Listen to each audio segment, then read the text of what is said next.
Para pagar as despesas do túmulo do grande compositor e cantor Gedeão da Viola, um grupo de amigos realizou um almoço beneficente aqui no recinto Paulo de Lima Correia, reunindo mais de 800 pessoas que puderam assistirem várias atrações artísticas com muita música raiz e moda de viola.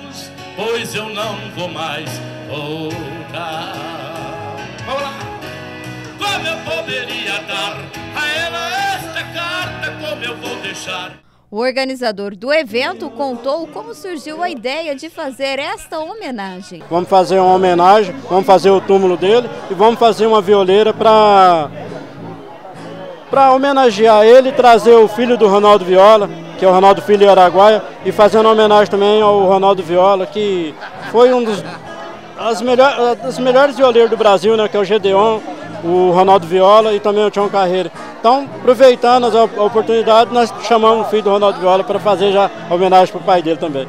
Valdir destacou que a população de Barretos é muito solidária e que muitos cantores vieram de outras cidades para participarem do evento. E quando a gente falou para eles, todo mundo se comoveu e todo mundo veio para Barretos para ajudar. Aí tem de Guaraci, tem de Rio Preto, tem da região inteira, fora de Barretos, né? A Daiane Tatiano, que veio de São Paulo também, que a pedido nosso, que esteve fazendo um show no Rio das Pedras, e depois vem para brilhantar também a nossa festa. Fabiano, filho do homenageado, contou que ficou surpreso quando ficou sabendo deste almoço.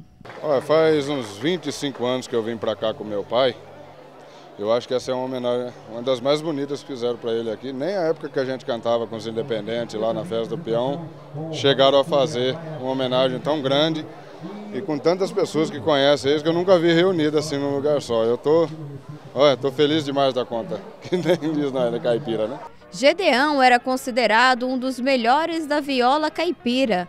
Sua música, Pau Brasil, foi por mais de 10 anos a abertura do programa Viola Minha Viola, apresentado por Inesita Barroso na TV Cultura. Esse trabalho que estão fazendo aí, para angariar fundo, para poder fazer um túmulo, realmente é uma coisa que toca na gente, né? Porque, gente, um artista de renome nacional, satisfaz o ego da gente, poder saber, principalmente, a gente ter trazido o Gedeão para Barretos, e foi um ícone mesmo na viola realmente.